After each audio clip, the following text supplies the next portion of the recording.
Welcome to the Shadow Phoenix Saga by C. E. Dorset. Book 0. Raid.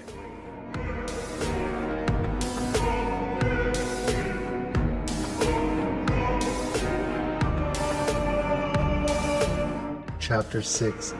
The Frame of the Door.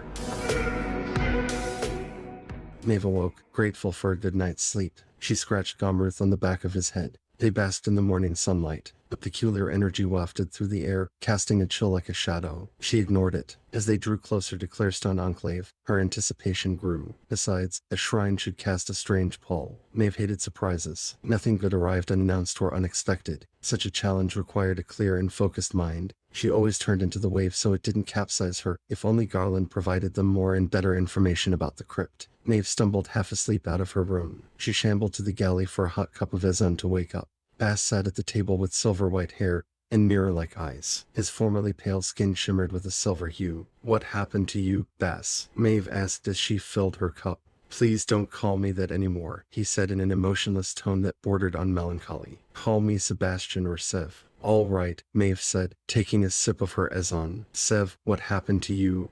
He stared off blankly for a few moments before adding, "She made me a new person." Maeve set her cup down on the counter. "Who is she?" "Last night," Sev said, his face lighting up and emotion returning to his voice. "She called me up into the heavens and named me her Palatine to the Argent Throne." A bemused smile pressed itself across Maeve's face. "Say that again, please." "If you don't believe me, ask Jade. He saw it happen. She called me up into the heavens, where a moon maiden named me her Palatine, her champion in this world. Don't you see, it is the adventure I have always been waiting for. And how is this new grand adventure of yours going to affect the rest of us?" Sev turned and looked at her. Though his skin was so crystalline pale, she recognized his face. His eyes were different. It was like someone else peered at her with Sev's face. "I will be able to do more than I could before." He said it so matter-of-factly she didn't know how to argue with him. "So you weren't coerced or forced into this in any way?" Sev smiled. "I have always wanted to live a life worthy of legend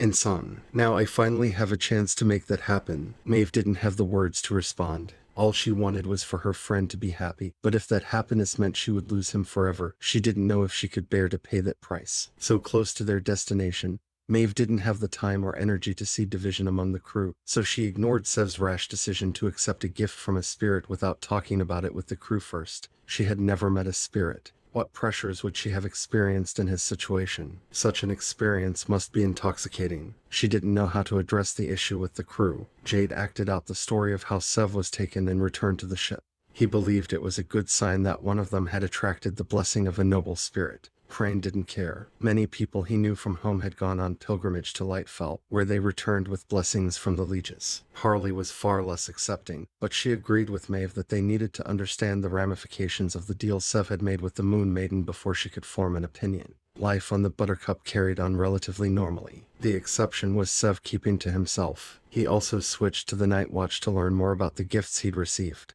On the third morning, Clarestone Enclave came into view on the horizon. Maeve set a course to come into a secluded cove to dock. Maeve and Crane reconnoitered the island. The Chapel of One stood on the top of the hill, its ancient gray stone weathered white from the relentless sea breeze. The lead in the stained glass windows shone brilliantly, like polished silver against the frosted dull colors of the glass. Hooded monks milled about the grounds in orangey-brown robes tied about the waist with black cords. Nothing they wore signaled what arcane arts they practiced, if any at all. It was uncommon for a monastery not to teach at least one of the etheric arts to its members, so they would have to be careful until they understood which ones. The entrance to the crypt stood a fair distance from the monastery compound itself. It may not have even been connected to the monks. Its proximity to the shrine made that unlikely. They watched the entrance to see if anyone entered or left. The whole time they sat in the grass waiting, no patrols passed them. No guards were stationed anywhere near it. After a couple of hours of observing nothing, they returned to the ship to make the last preparations for entering the crypt. Maeve and Crane reported back about everything they saw. "Some of us should stay on the ship in case it's spotted by a Descensian raider while the rest of us retrieve the Ark from the crypt." Sev stared off toward the crypt. "I'm going with you." Maeve smiled and nodded. She resisted saying something she would regret at the beginning of such a potentially dangerous mission. With any luck, whatever gifts the Moon Maiden had given him would help and not hinder. Jade also volunteered to come. He was an adept of the crooked hand. He was necessary to the success of the mission. Crane and Harley remained on the ship.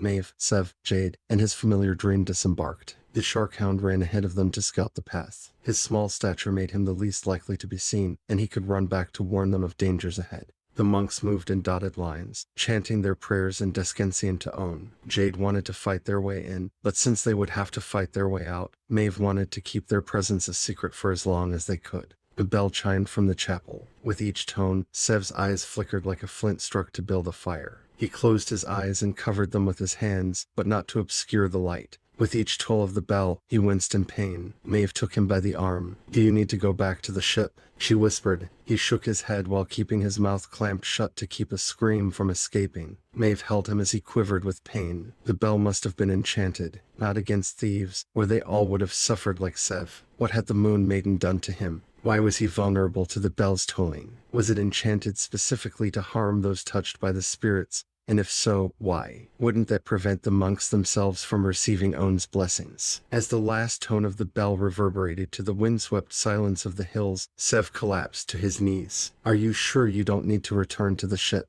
Maeve asked. "I will be fine," Sev said. "I saw the faces of monsters at the bell's sound. I felt their violent claws tearing into me and knew they wanted me dead." He stood back up. "We need to be swift. Something isn't right about this." As the last toll faded away, Maeve helped Sev back to his feet. "What does that mean?" Jade asked in a low rumble. "I think it was a warning, but I can't make sense of the images that flooded my mind. They came too fast, and I didn't recognize any of them." He blinked his eyes and shook his head like he tried to get water out of his ears. "It was like an icy hand grabbed me by the heart and tried to crush the life out of me." Maeve refused to call him out for leaping into the role of a Palatine without thinking it through. Now wasn't the time. She forced an understanding smile onto her face. Once Sev shook off his experience, they made their way to the entrance of the crypt. Since the monks went into the chapel, they encountered no one on the path. Sev reached out to the door without touching it. "It is glowing." Jade waved his hands in front of the door. "He's right. The door is warded. Garland should have known about the ward and warned us about it. Do you have what you need to open it?" Jade hit the barrier with his fist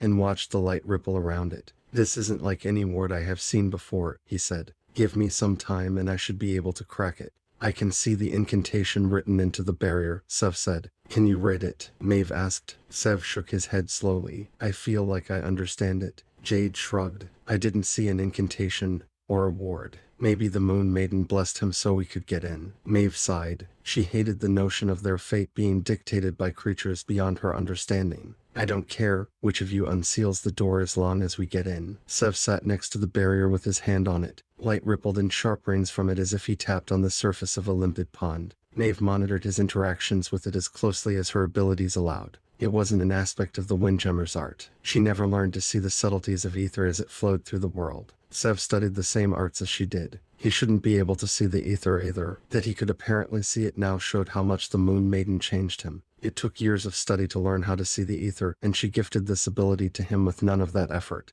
Power gained so quickly easily corrupted those who received it. When this was over, she needed to set him free. The door flashed, and the light crumbled to dust as the seal broke. Sev grinned like he inhaled a fast-acting intoxicant.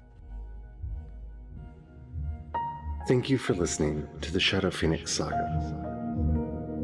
You can learn more and subscribe for behind-the-scenes and additional information at projectshadow.com.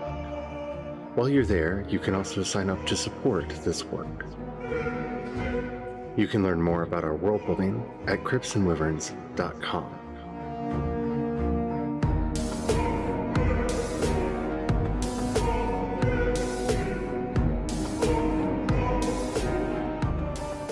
Thank you so much for listening, and as always, thank you for your support.